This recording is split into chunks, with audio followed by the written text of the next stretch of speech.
Hi, everybody. Hello, I'm Ryan. I'm Bethany. And we are Ryan and Bethany Board Game Reviews. And today we'll be talking about Birdwatcher. This is designed by Zakir Jaffrey, and it is published by Renegade Games and Oni Games.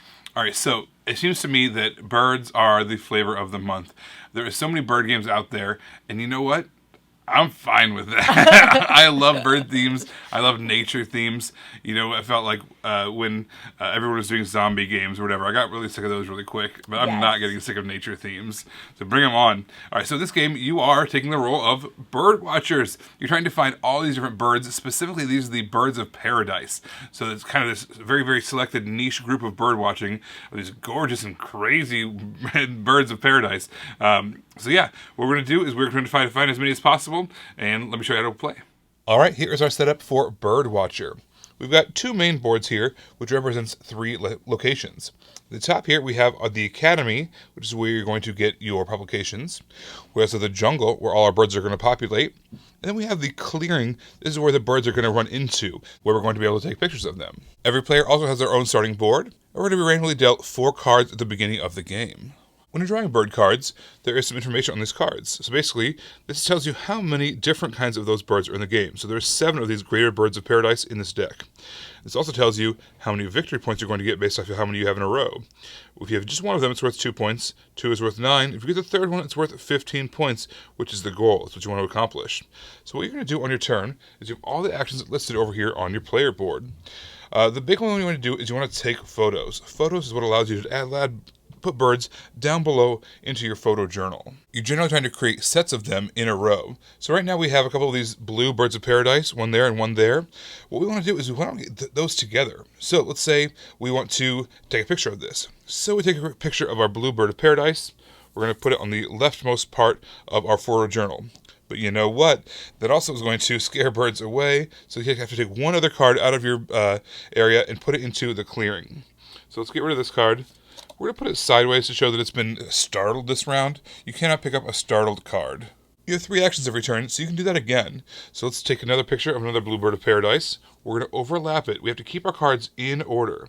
So now we've got 2 of these blue birds of paradise in order. Once again, we need to startle off another bird.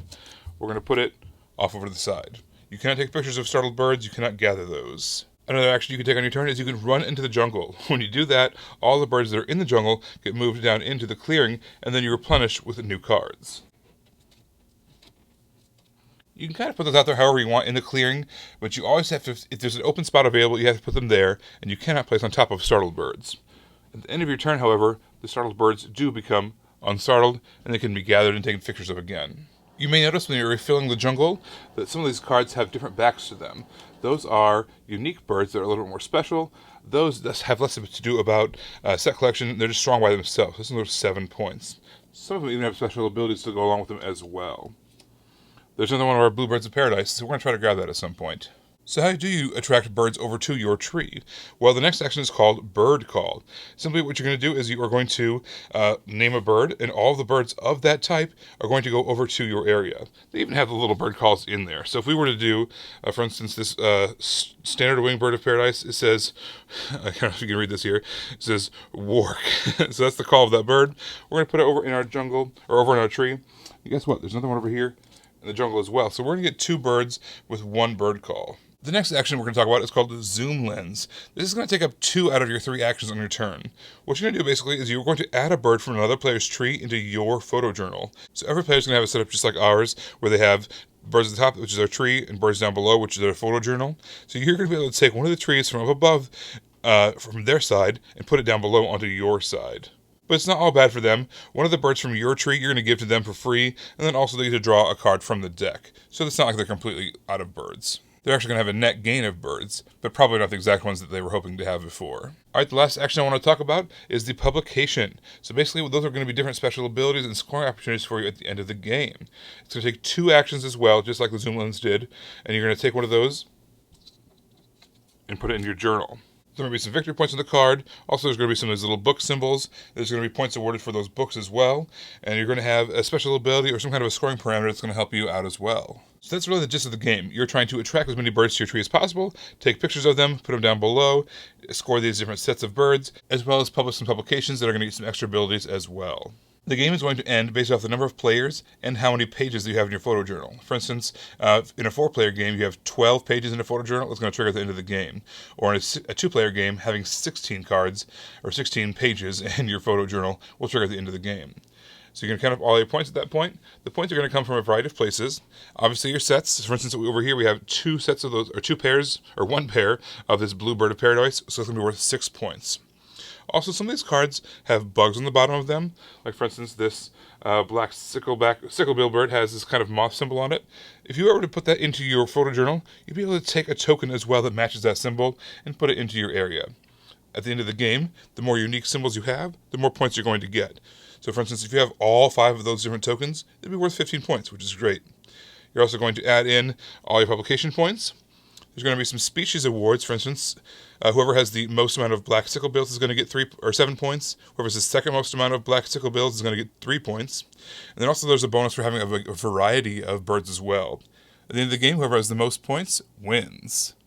I felt like this game was really easy to learn and really easy to teach. I think that because of the theming of it and because of how easy it is, because there's only like those few actions that you take, and it's only those same ones over and over again. And occasionally you'll have to read the special cards to see what points they give you or how they give you points. But because of how I feel like it's easy to teach and easy to learn, and because of the theme aspect of it, I think this might be a game that you could introduce to new people or to new gamers because of that. Yeah, I mean, it's super attractive too. I mean, the card art is just very, very evocative. You have these birds of paradise are just so wild when you compared to, like, we live in the Midwest of the United States where all of our birds are like brown and That's not true. little. We get cardinals Oh, and blue jays so rare. and eagles. It's true, we do get bald eagles in the winter.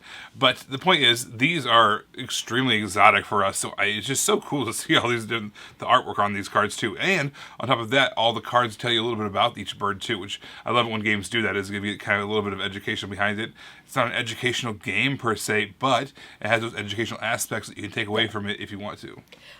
You will definitely be hate drafting in this game if you want to win. You'll be Bethany watching. excels at that, by the way. You'll be watching what other people are going to do. You're going to call birds over that are already in somebody's tree. You're going to intentionally scare birds or whatever that's called so you can hide the things, the sets that they need. You're going to do all this stuff, and you have to. You have to if you want to demolish your prey. I mean, if you want to win the game, then you will need it to do this. Lots of hate drafting, and you got to pay attention to everything that's happening. But one of the things that I think is interesting in this game, so you see all these birds, and you're wanting to get the sets, and you're wanting to get them in certain order, so you're calling these birds, but every single time you take a photo, you're scaring the bird again. So you keep having to, like, get rid of these birds and get these birds back and get rid of these birds and get these birds back, and it's kind of like difficult to decide which set you're actually going to go for, and then you have to commit to it. But oh my gosh, 3 of this kind just came out. What if I did that instead? There's definitely a push your luck aspect to this game. I mean, like Bethany said, you need 4 of a kind in order to score that particular set of birds. But you know what? You only got 3 of them in your tree, and you don't know when's the next time you're going to see a 4th one. So do you go ahead and commit to that and get them all out there? But then you might be kind of churning through trying to find the next birds, or do you go with the smaller 1-off, 2-off kind of sets, but then you're not going to get the bigger payoffs either?